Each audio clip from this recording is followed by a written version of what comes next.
Pues nada, yo soy Michelle, soy una de las colaboradoras de Miércoles Nefrológicos de aquí de la Somane.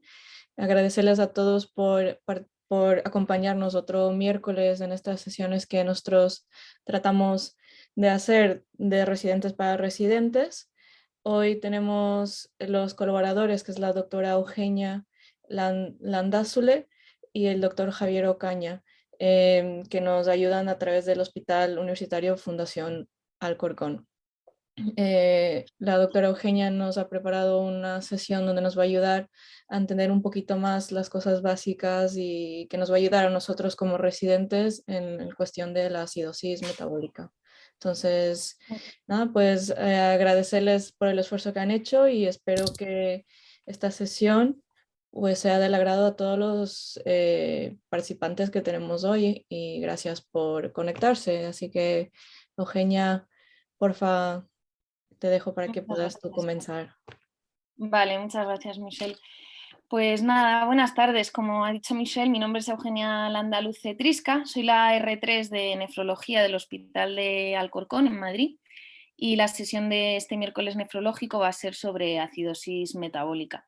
Va a estar con nosotros el doctor Javier Ocaña Villegas, que está por aquí, adjunto de mi hospital, un poco como apoyo ante las dudas o posibles errores que se puedan cometer a lo largo de la sesión. Entonces, bueno, lo primero decir que mi presentación pretende abarcar un poco lo básico de las alteraciones del equilibrio ácido-base para los residentes más pequeños que nos estén escuchando.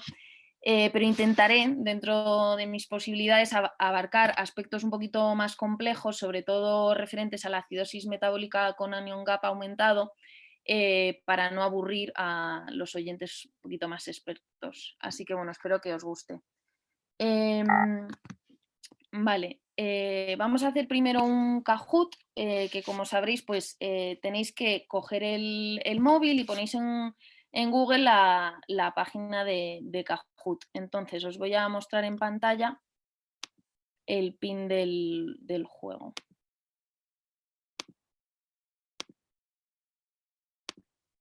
Vale, ¿se ve? Sí, sí se ve.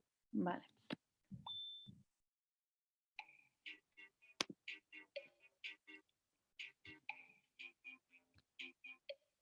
Entonces tenéis que poner vuestro nombre para entrar en el juego.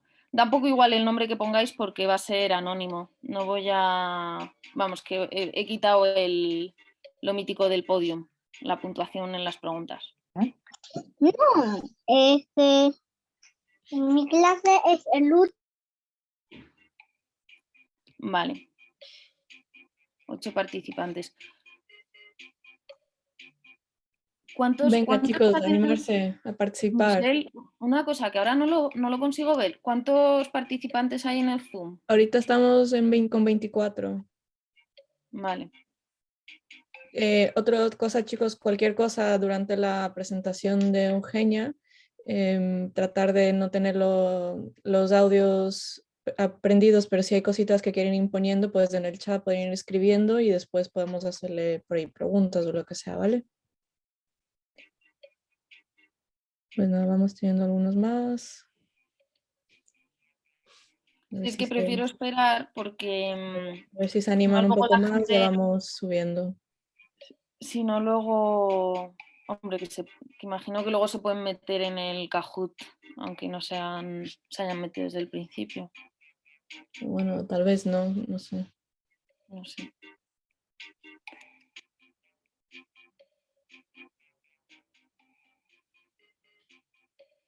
Bueno, os diré que mientras os vais conectando, a lo mejor, como son casos clínicos y a veces hay que hacer algún cálculo, pues que cojáis papel y boli o que tengáis la calculadora al móvil cerca y tal, para que sea más cómodo.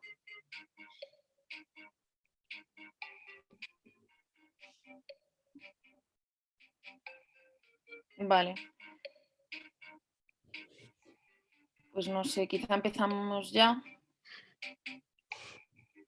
Vale, sí, a ver. Vale. Bueno, es que se va juntando gente.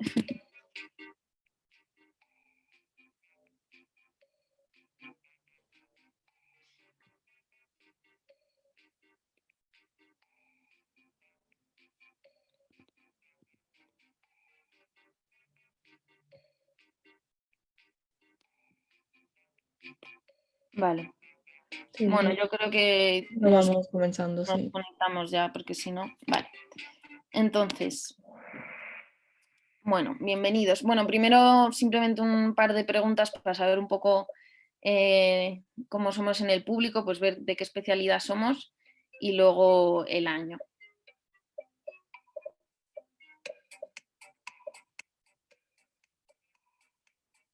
Vale.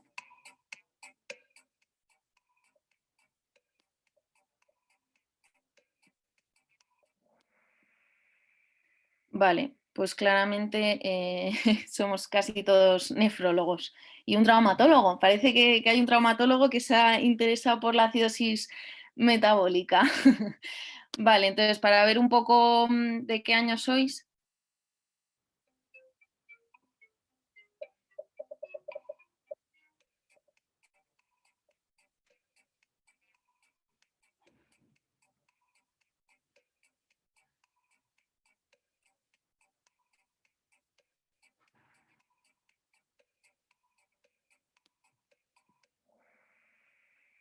Vale.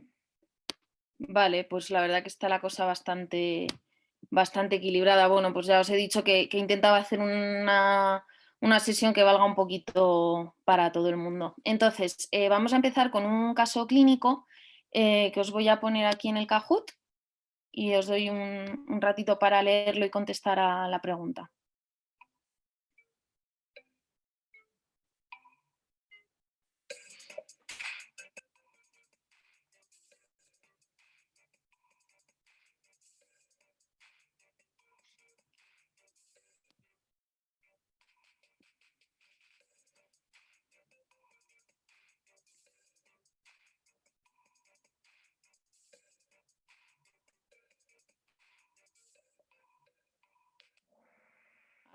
Habiendo la opción de ni idea, me sorprende que solo hayan contestado 4 personas. Vale, no he puesto la respuesta correcta para que pues, los que no estaban muy seguros de qué alteración se trataba, pues puedan ir descifrándolo a medida que vamos avanzando en la presentación. Vale, entonces vamos a volver. Uy, perdón. Vuelvo a la presentación.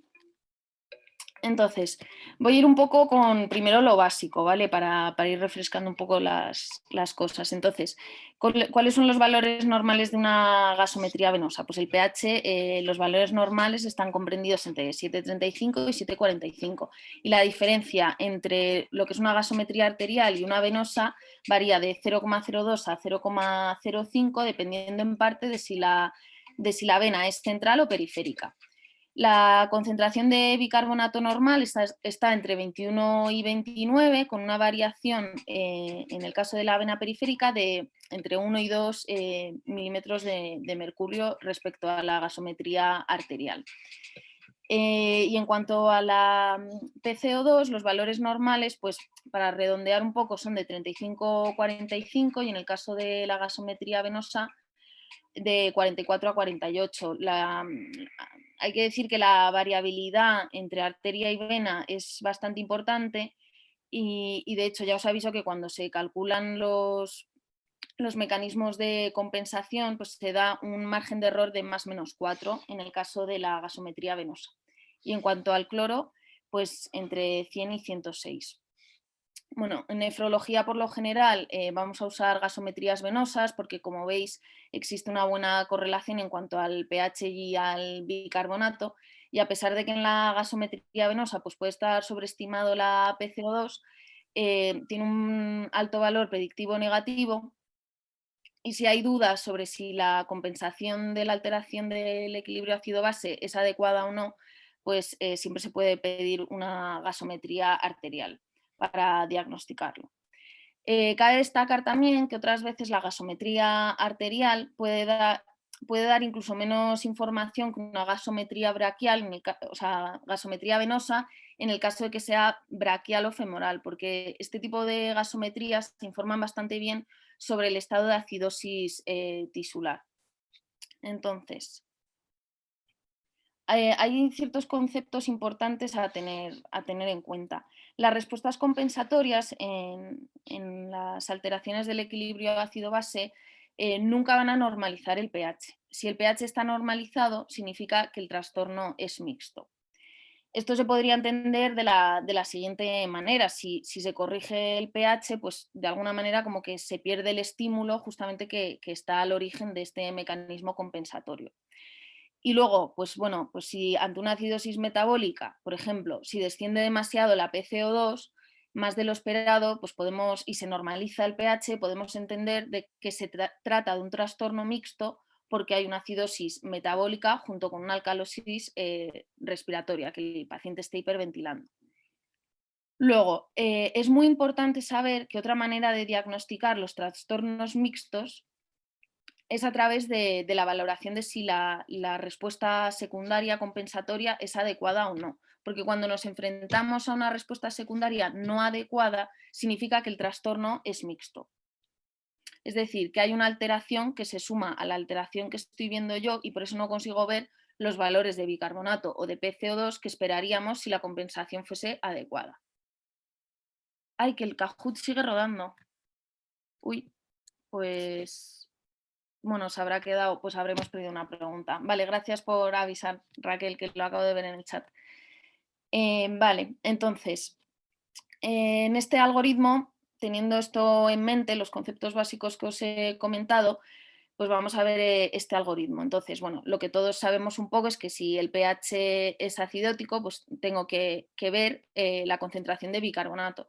Si está alterado a la baja, pues nos enfrentamos a una acidosis metabólica.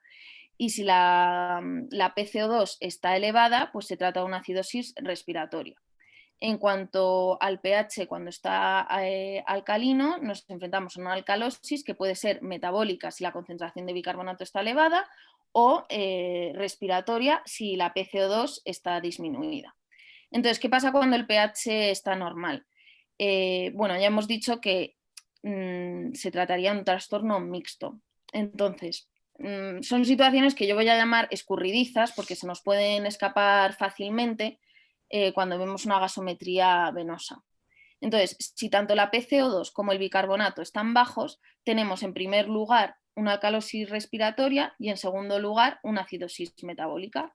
Y si la PCO2 y el bicarbonato están los dos aumentados, pues tenemos en primer lugar una acidosis respiratoria y en segundo lugar una alcalosis metabólica. La tercera situación la vamos a ver más adelante. Entonces, aquí os había puesto unos ejemplos que si el Kahoot ha seguido... qué rabia, no sé si puedo volver para atrás. A ver.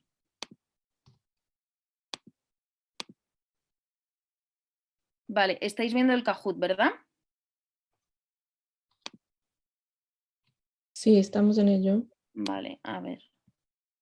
Entonces, a ver. Claro, No, ahora se va a las seis.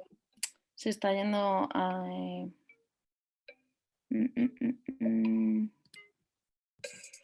Perdonadme, ¿eh?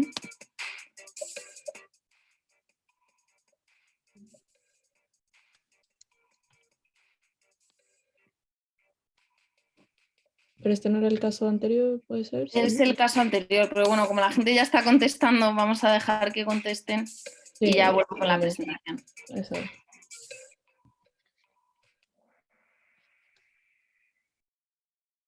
Vale. Vale, muy bien. Alcalosis metabólica y acidosis respiratoria. Muy bien. Entonces, volviendo a la presentación, aquí... Vale. Vale, pues efectivamente, habéis acertado, es una alcalosis metabólica junto con una acidosis respiratoria.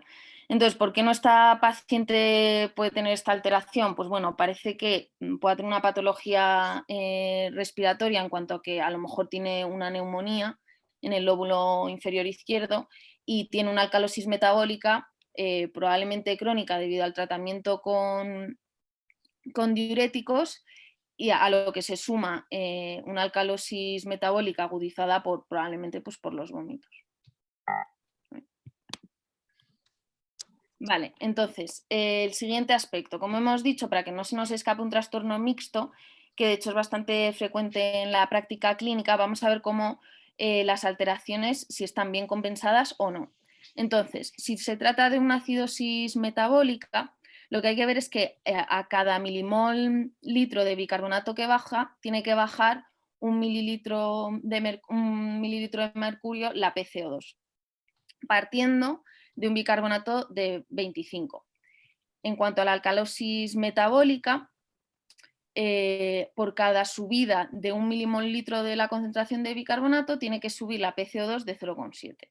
Y en la acidosis respiratoria, por cada subida de 10 mililitros de mercurio, debería subir un milimol litro la concentración de bicarbonato. Y en cuanto a la alcalosis respiratoria, por cada bajada de 10 mililitros de mercurio de la PCO2, debería bajar, en el caso de que sea aguda, entre 2 y 2,5, y si es crónica, pues 5 milimol litro la concentración de bicarbonato. Todo esto partiendo de una PCO2 de 40, teniendo en cuenta lo que comentaba anteriormente del margen de error de 4. Vale, entonces vamos a volver al Kahoot, que os he puesto unos ejemplos. Un segundito.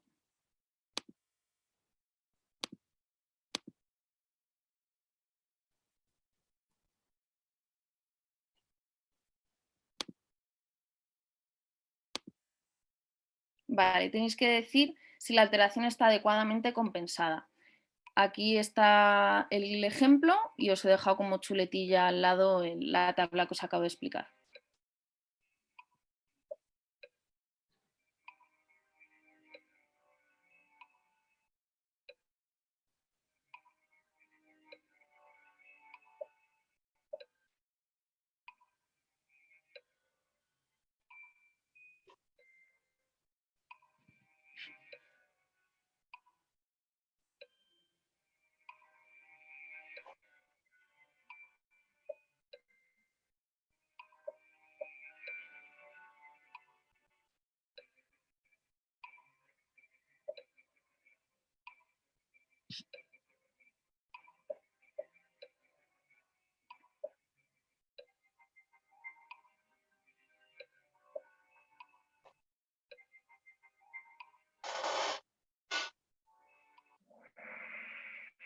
Vale, pues no estaba adecuadamente compensada. Se trataba de una acidosis metabólica no compensada. Vamos a ver más ejemplos para que los que han fallado pues se sigan ejercitando un poquito. Entonces, el siguiente es lo mismo. Os dejo una gasometría a la izquierda y la chuleta a la derecha.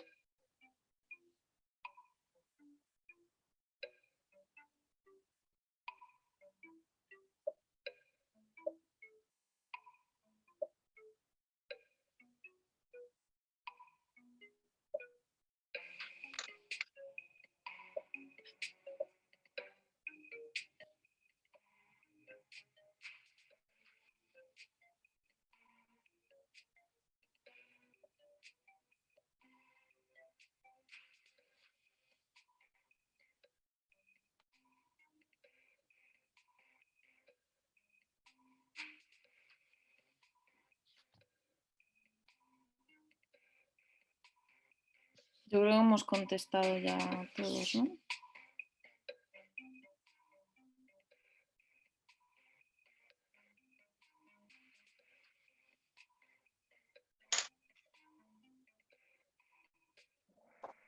Vale, muy bien, perfecto.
Vale, muy bien.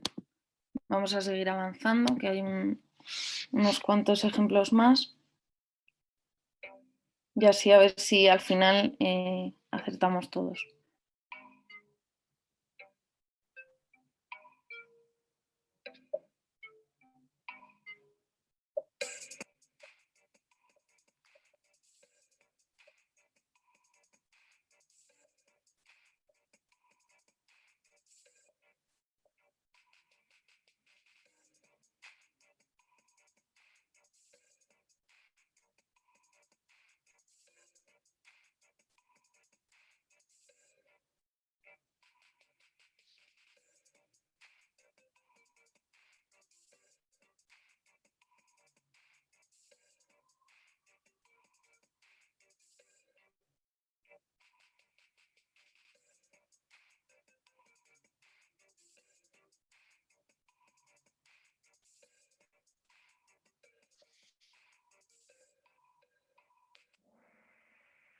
Vale.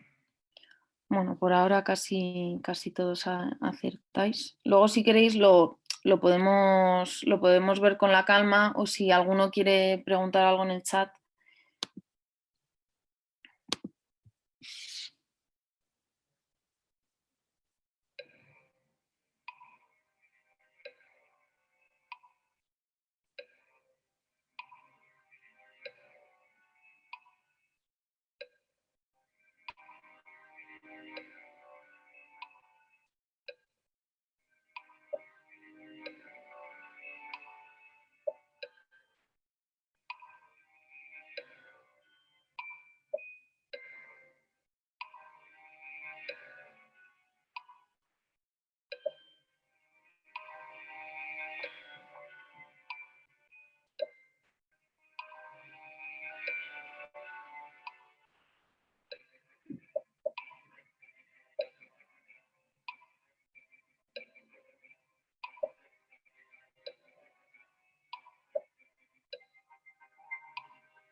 Vale, perfecto. Hay un caso clínico un poquito más complejo, ¿vale?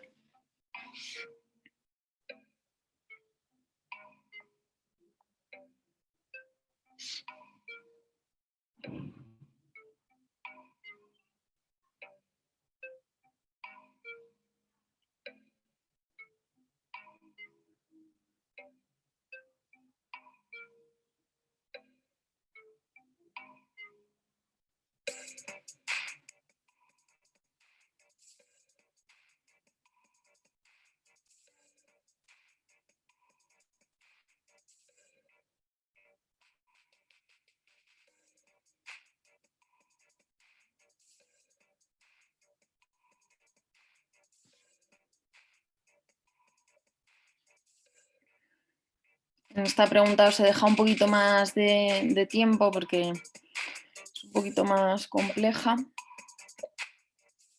pero veo que ya estáis contestando.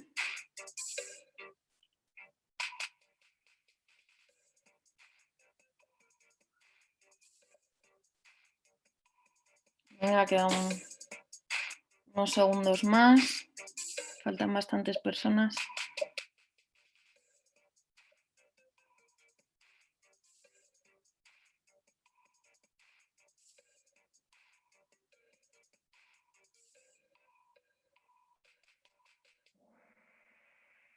Vale. Vale.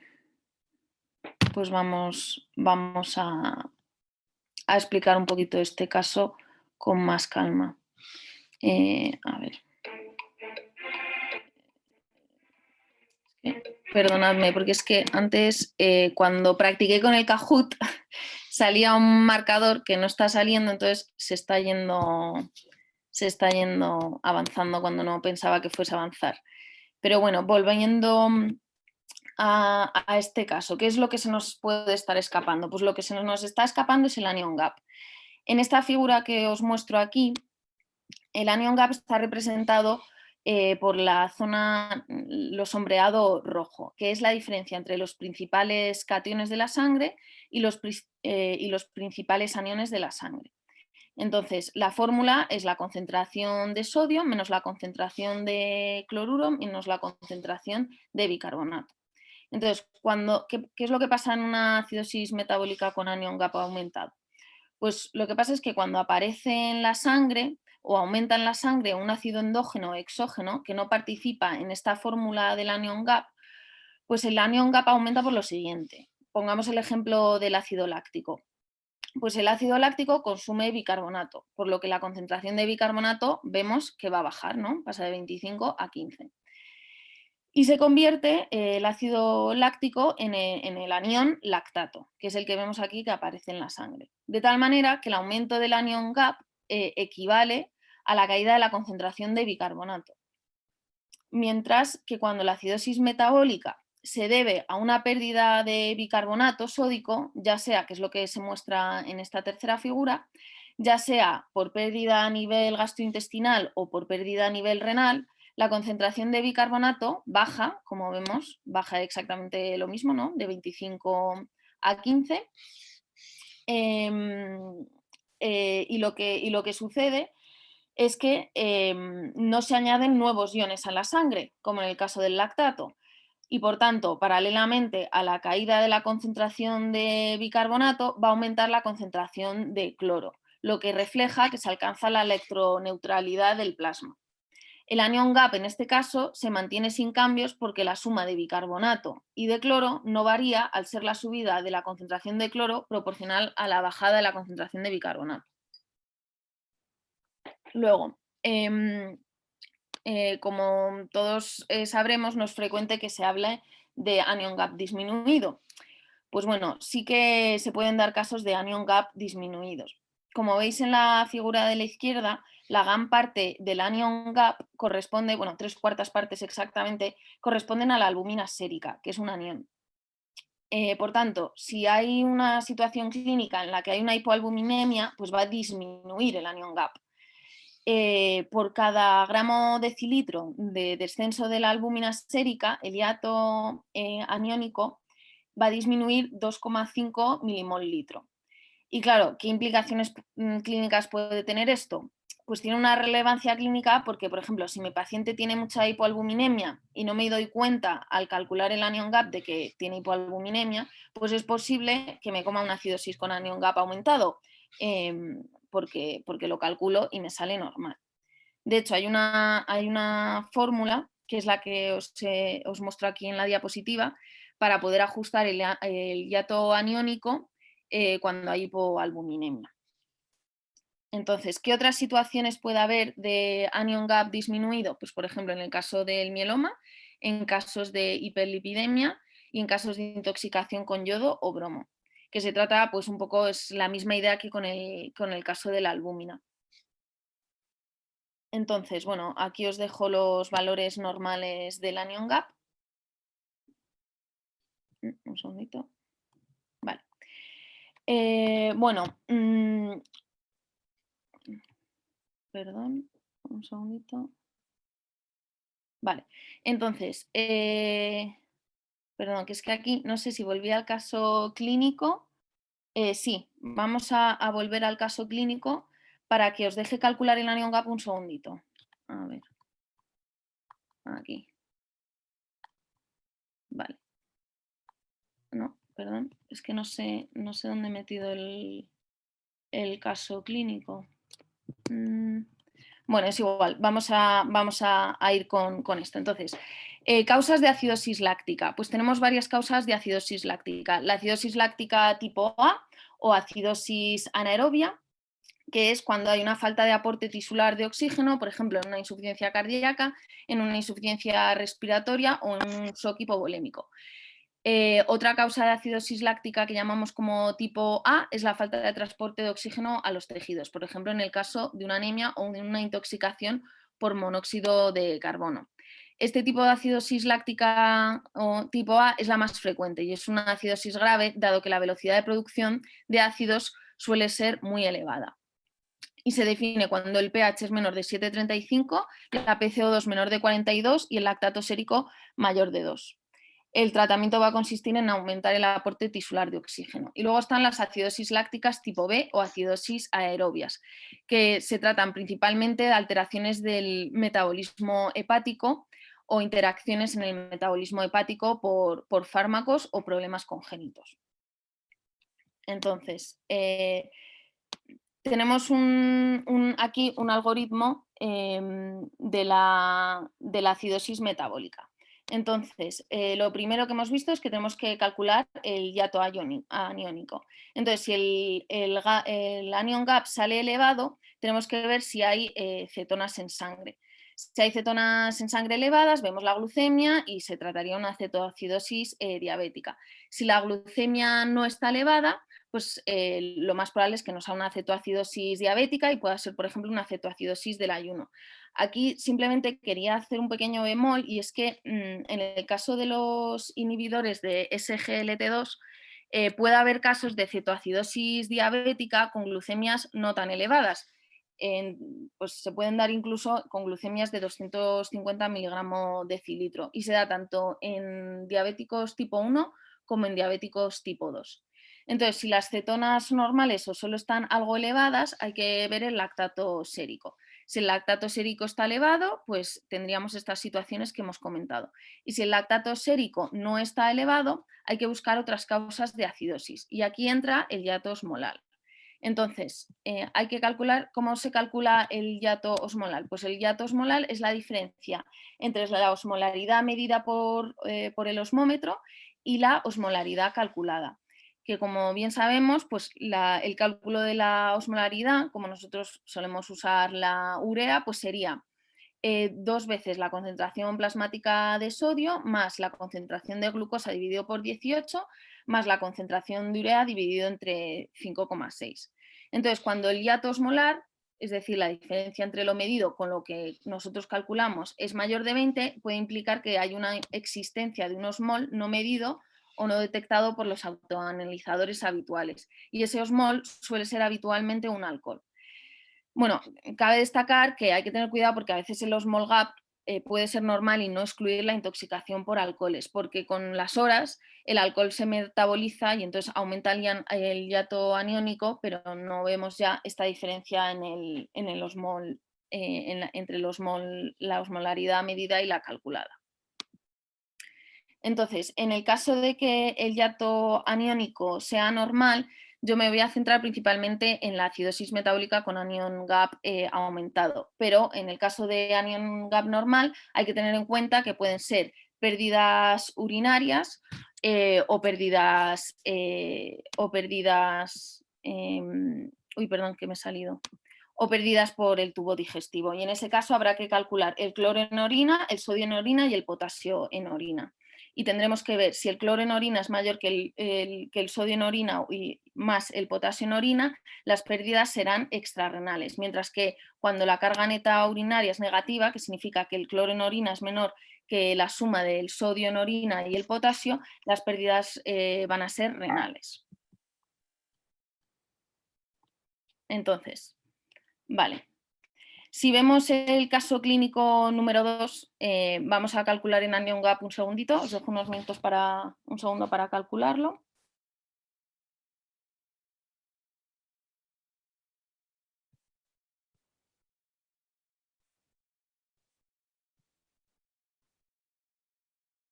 Vale, imagino que ya lo habréis calculado todos y estamos de acuerdo en que está aumentado. El anion gap es de 21. Entonces, ¿qué es lo que puede estar pasando? Nos encontramos, por tanto, en la tercera situación que yo llamaba escurridiza, que es cuando el pH está normal, la PCO2 está normal y el bicarbonato está normal. Y nos enfrentamos a un aumento del anion gap. Entonces, si volvemos al caso clínico número 2, vamos a ir al Kahoot. Vale, perdón, cosas del directo, he perdido el Kahoot, pero bueno, teníamos la opción de que no haya alteraciones del equilibrio ácido-base, que estamos de acuerdo en que no, porque el anion gap está aumentado, que se trate de una acidosis metabólica con anion gap aumentado y una alcalosis metabólica, o que se trate de una acidosis metabólica con anion gap aumentado y una alcalosis respiratoria, o que siguiésemos sin tener ni idea. Vale, pues entonces, ¿de qué estamos hablando?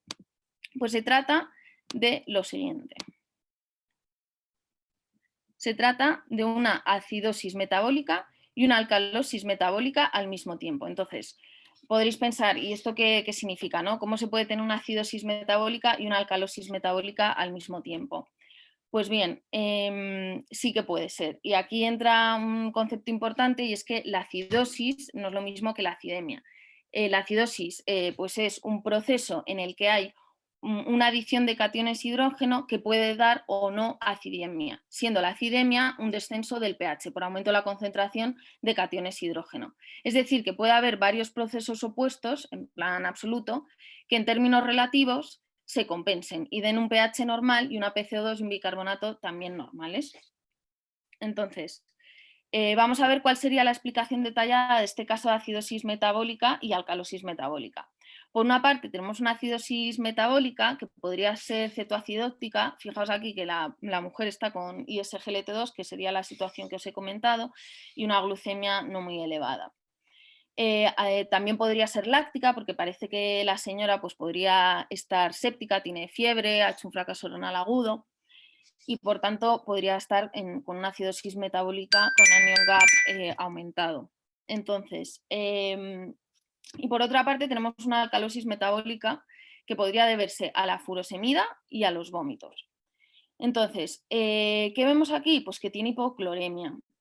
Llama la atención de que se trata de una acidosis metabólica con anion gap aumentado con hipocloremia, cuando habíamos dicho que las acidosis metabólicas con anion gap aumentado suelen ser normoclorémicas. Pues bien, la verdad que si nos hubiésemos fijado en que el cloro está bajo, esto podría haber sido una pista para ver que nos enfrentábamos a un trastorno del equilibrio ácido-base. ¿Y por qué tiene hipocloremia? Pues tenemos una alcalosis que es hipoclorémica por los vómitos de la paciente y por otro lado una acidosis con anion gap aumentado que en principio sería normoclorémica. Entonces, ¿qué es lo que está pasando? Pues que esta señora, si no hubiese tenido una acidosis metabólica con anion gap aumentado, pues el cloro hubiese estado mucho más bajo. Entonces, lo que está pasando, bueno, mucho más bajo quizá no, pero a lo mejor en torno a 80. Entonces, al tener una acidosis con anion gap elevado, pues sube un poquito el cloro a lo que se esperaba por la escalosis metabólica. Y entonces, este es un caso de acidosis metabólica con anion gap aumentado y hipocloremia.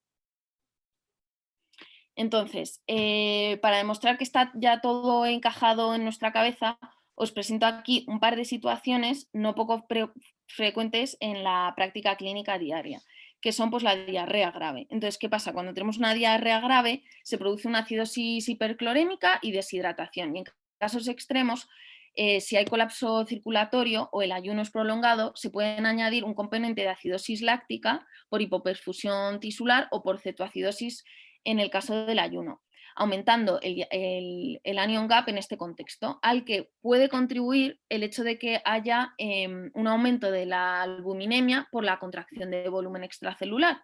Entonces, en este caso, ¿qué tendríamos? Pues una acidosis metabólica con anion gap aumentado hiperclorémica. Otro caso bastante frecuente en la práctica clínica son los pacientes con abuso crónico de laxantes, porque presentan una depresión crónica del volumen extracelular junto con una hipopotasemia. Y estos enfermos generalmente sufren acidosis metabólica, pero en el caso, que no es infrecuente, de que también tomen diuréticos, puede observarse una alcalosis metabólica asociada. Entonces, esto sería un caso como el que acabamos de ver, que aunque pueda sonar un poco raro, pues sí, es un caso de acidosis metabólica con una alcalosis metabólica. Entonces, en estos casos de acidosis metabólica por pérdidas gastrointestinales, se tienen que tratar con suero salino, con bicarbonato IV para reponer el bicarbonato que se ha perdido, si el pH es menor de 7,20 en aguda o bicarbonato, o sea, menor de 22 si la acidosis es crónica. Y el potasio, como hemos visto, pues son acidosis que tienen hipopotasemia. Entonces, habrá que reponer potasio, porque al corregir la acidosis vamos a empeorar la situación de hipopotasemia. Entonces, lo único que, bueno, aquí he puesto un asterisco porque siempre y cuando pues esta pérdida gastrointestinal no haya supuesto un fracaso renal agudo, anúrico, y vayamos nosotros y le pongamos potasio, aportes de potasio. Entonces, ¿por qué he insistido tanto en el anion gap aumentado? Pues porque es importante tener en cuenta que en el tratamiento de la acidosis metabólica con anion gap aumentado, el objetivo realmente no es reponer el bicarbonato, el objetivo es eliminar el ácido acumulado, lo que permitirá regenerar el bicarbonato que está tamponando el exceso de ácido. Mientras que en las acidosis con anion gap normal, el objetivo del tratamiento es reponer el anión que se ha perdido mediante, ya sea pues, a nivel intestinal o a nivel renal, mediante la administración de bicarbonato. Todo esto sin quitarle la importancia al diagnóstico diferencial de la acidosis metabólica con anion gap normal, pero lo que quiero decir con esto es que muchas veces nos enfrentamos a una gasometría venosa, vemos que tiene acidosis metabólica y a veces no nos tomamos, bueno, un trastorno mixto, y no nos tomamos la molestia de pues, ver un poco qué anion gap tiene y ver exactamente a qué nos enfrentamos, y reponemos el bicarbonato sin parar a pensar un poco en las consecuencias. Y entonces, ¿qué se ha visto? Pues que la reposición de bicarbonato IV, de hecho, en las acidosis agudas con anion gap aumentado, tienen que tener ese único objetivo, ganar tiempo hasta que los mecanismos hemostáticos consigan incrementar el pH a través de la producción de bicarbonato. ¿Y qué pasa? Pues que es que la administración de bicarbonato IV genera PCO2, entonces no se debería dar en un trastorno mixto. Si tenemos una acidosis respiratoria y ponemos bicarbonato IV, podemos estar empeorando la situación de la acidosis respiratoria. Por eso insisto tanto en la necesidad de diagnosticar bien los trastornos mixtos. Entonces, voy a contar aquí unos ejemplos de por qué tiene tanta importancia el tema del anion gap. Pues, por ejemplo, si nos enfrentamos, bueno, y que hay que entender que es solo una terapia puente en el caso del anion gap aumentado. Entonces, por ejemplo, en las intoxicaciones por alcoholes, si no hacemos bien el diagnóstico puede pasar desapercibido, ya que, como hemos explicado, en unas horas pues, se metaboliza el alcohol y ya no vamos a ver los small gap. Y hay que tener en cuenta que estas situaciones es un tratamiento que debería ser agresivo y precoz, con lavado gástrico, además del bicarbonato, administrar etanol o fomepizol y en ocasiones, bueno, pues tenemos que dar hemodiálisis. En cuanto a la acetoacidosis, ¿por qué la acetoacidosis sería un ejemplo de acidosis metabólica con anion gap aumentado en la que hay que tener cuidado con el bicarbonato IV que ponemos? Pues porque hay un riesgo importante de hipopotasemia. Si estamos tratando con insulina y con bicarbonato IV, pues podemos pasarnos de corrección en cuanto vamos, que el potasio puede bajar en exceso y puede ser un problema. Y de hecho, si repasamos un poco el manejo de la acetoacidosis, en todas las guías pues no hay que reponer el bicarbonato a menos que el pH esté muy bajo. ¿Qué puede pasar también cuando ponemos un poco bicarbonato y quizá nos pasemos en la corrección o lo ponemos un poco sin pensar? Pues si ya tenemos una tendencia a hipocalcemia, podemos empeorar la hipocalcemia, incluso dar tetania. La hipopotasemia, lo que hemos comentado, que puede empeorar, y también podemos empeorar una hipofosfatemia. Una tercera situación son cuando hay masas tumorales, que pueden ser causas por alteración del metabolismo del ácido láctico de una acidosis metabólica con anion gap aumentado, que es lo que se llama el efecto Barsbook.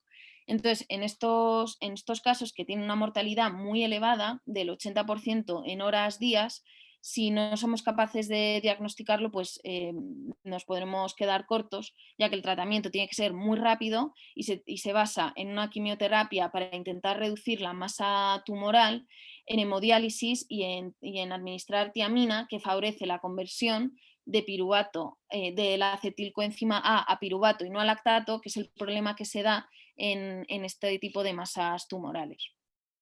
Entonces, un poco de resumen para que no se nos escape nada cuando nos enfrentamos a una gasometría venosa. Pues a ver, si los valores de PCO2 y bicarbonato están alterados pero el pH está normal, ya tenemos que tener muy claro que se trata de un trastorno mixto. Siempre que el paciente presente posibles desencadenantes de una alteración del equilibrio ácido-base, pues aunque a lo mejor viendo la gasometría te parezca que está normal, pues deberías calcular el anion gap, sobre todo si hay alteraciones en la cloremia, que es un poco como el caso clínico número 2 que hemos visto, que tenía hipocloremia. Si simplemente te basas te conformas en ver la gasometría, pues a lo mejor te comes este trastorno mixto. Y también si hay alteraciones en la albuminemia, un poco lo que hemos visto del tema de la hipoalbuminemia, que puede alterar el cálculo del anion gap.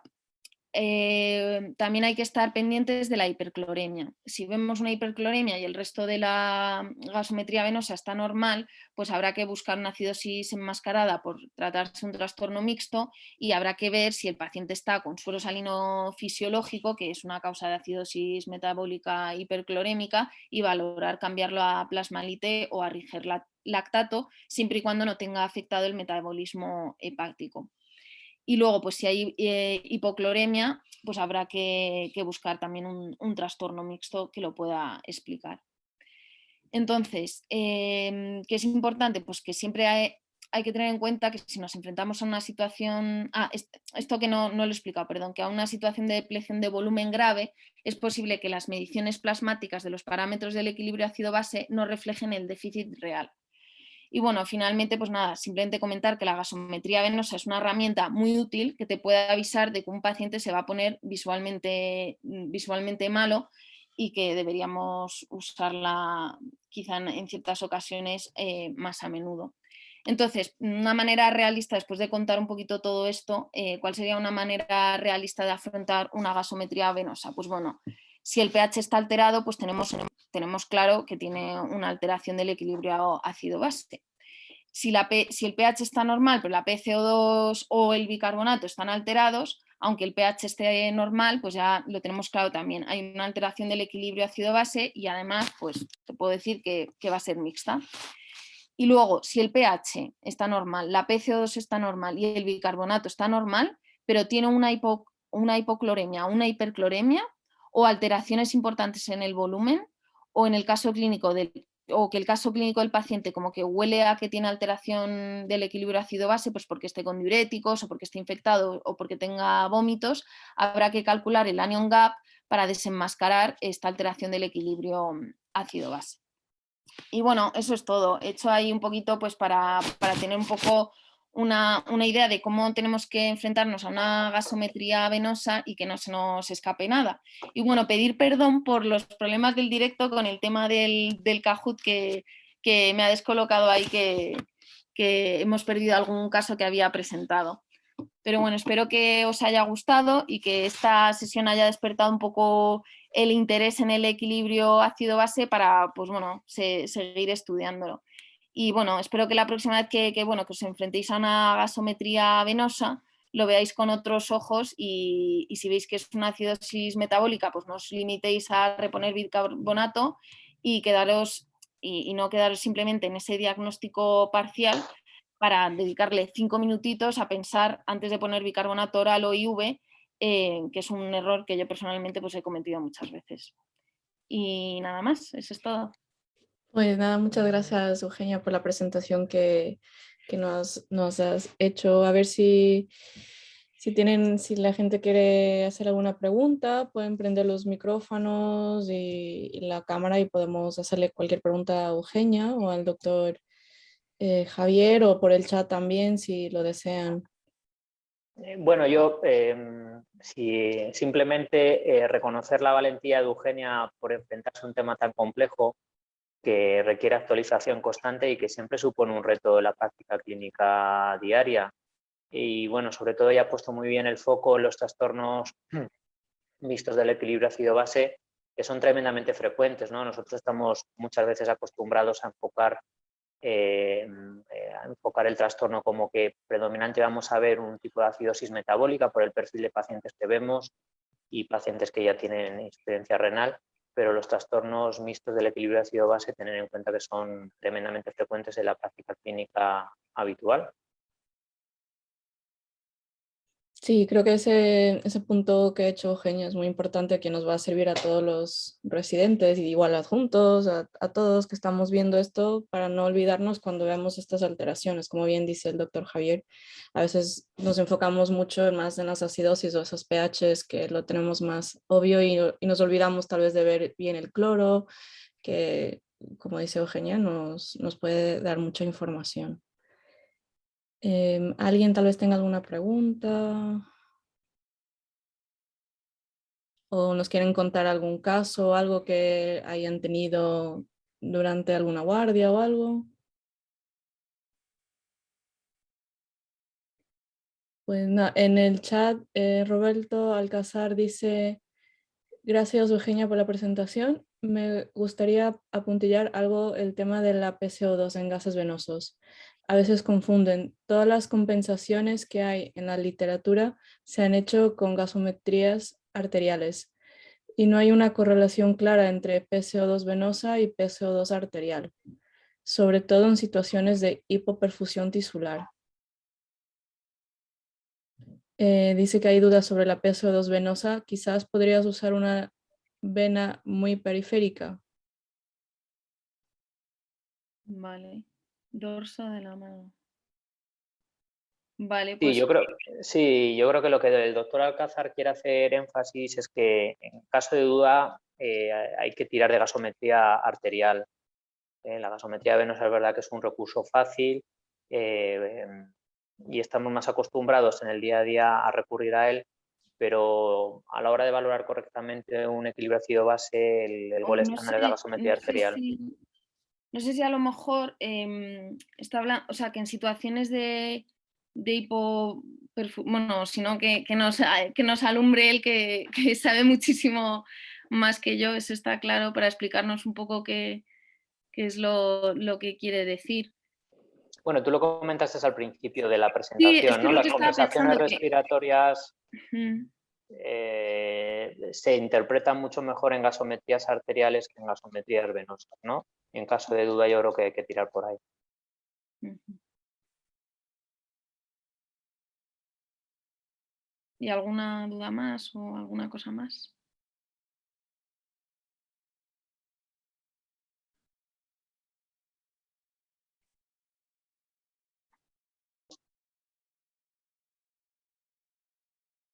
Sí, nada, estaba Raquel diciendo aquí que para tener una gasometría venosa lo más parecida a parámetros arteriales, que hay que coger la sangre lo más distal posible, luego el dorso de la mano. Claro, yo creo que a lo mejor ahí habla un poco de que que la gasometría venosa, lo más arterial, te da más información sobre la hipoperfusión tisular y que a veces de hecho traía un caso que es que no sé si será a lo mejor la situación, que tú mides una gasometría arterial y a lo mejor el valor de PCO2 que te da en la gasometría arterial es más bajo que el valor de PCO2 que te encuentras si tomas la gasometría de una vena muy distal. Entonces, si tú tomas la gasometría venosa de una vena distal, es posible que te encuentres con una PCO2 más alta porque te está dando información sobre la hipoperfusión tisular. Es que creo que iban por ahí los tiros, pero no lo tengo claro. Creo que es un poco ese es el concepto. Y de hecho, es que a lo mejor justo es es que yo creo que es un poco un caso que yo traía aquí por si sobraba tiempo, que creo que es un poco eso, que era una mujer de 18 años que no tiene antecedentes de interés, viene por debilidad severa, dice que no ha ingerido alcoholes, nos encontramos con que está hipotensa, taquicárdica, con una frecuencia respiratoria de 20 y una presión venosa yugular baja. Y en esta situación solo disponemos de un pH de 6,90 y una PCO2 de 30 arterial. Que bueno, aquí en este caso yo aprovechaba para hablar de la ecuación de Henderson-Hasselbalch, que explica un poco cómo conseguir, si tienes en este caso la determinación del pH y de la PCO2, pues poder obtener la del bicarbonato. Y entonces con este bicarbonato lo esperable es que la PCO2 estuviese más baja, pues al menos de 20, y vemos que tiene una PCO2 de 30. Entonces, bueno, en este caso pues vemos que hay también una acidosis respiratoria, y lo que se hizo con esta chica es que se midió la PCO2 de una vena braquial o de una vena femoral y fue de 45. Entonces, esto se debe a que estas venas reflejan mucho mejor el sistema tampón tisular que una gasometría arterial. Y vemos que aumenta mucho la PCO2 en estas venas cuando hay una hipoperfusión tisular. Entonces, no sé si es un poco lo que nos quería decir Roberto, que a veces pasa que incluso si coges la gasometría arterial, que es como el gold estándar, ¿no? De, pues vamos a hacer una gasometría arterial, pero que incluso coges la gasometría arterial y tampoco te da toda la información del todo veraz, porque no te está informando de cómo están los tejidos, cómo está siendo la hipoperfusión tisular y por tanto cuánta acidosis intracelular está habiendo en esos tejidos. No sé si me he explicado porque no me había preparado contar el caso como tal, pero yo creo que lo refleja bien.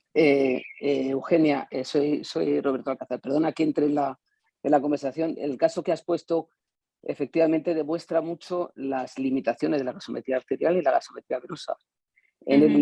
En este caso tienes una gasometría arterial que aparentemente, bueno, pues la chica esta que está muy débil, probablemente como está muy débil y una tensión baja, hipoventila algo, pero tiene una PCO2 que no llama mucho la atención, en el sentido, aunque tendría que haber compensado más para el bicarbonato que tiene, pues lógicamente tiene una PCO2 que dice, bueno, está hipoventilando algo. Sin embargo, la vena braquial, la gasometría venosa, da una diferencia de 15 puntos entre la PCO2 arterial y la venosa. Esto lo que viene a decir es que la PCO2 tiene mucha dispersión cuando la compara la muestra arterial y venosa. En situaciones de hipoperfusión tisular, una vena braquial o una vena femoral te da una información más exacta de la acidosis que hay, que en este caso tienes la acidosis metabólica por un lado y por otro lado la acidosis respiratoria. Es un caso grave. Si lo hubiéramos hecho una PCO2 de una vena del dorso de la mano, se parecería mucho más al 30 que ha sacado en la arterial. Moraleja, que si sospechas una hipotensión arterial, o sea, en el seno de hipotensión arterial, una hipoperfusión tisular, la comparación de gases arteriales y venosos te sirve para confirmar esa presunción, y que la PCO2 venosa no te sirve en muchas ocasiones para evaluar si un trastorno ácido base está bien compensado o no. Nada más que eso. Vale, perfecto. Muchas gracias, Roberto. Muchas gracias.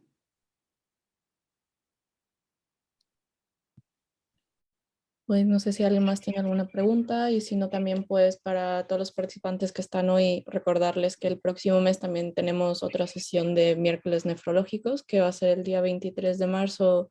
Les invitamos que también vengan a participar en dicha sesión, que va a ser un poco sobre la inmunobiología del trasplante hecho, como hemos dicho, para dummies, o sea, lo más sencillo posible. No sé si alguien más tenga tal vez alguna preguntita para Eugenia o para el doctor Javier.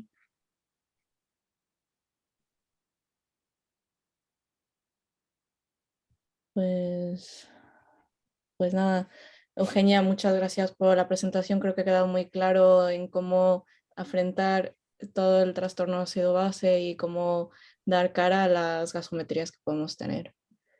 Muchas Muchas gracias. gracias a vosotros. Gracias. Hasta luego. Hasta luego.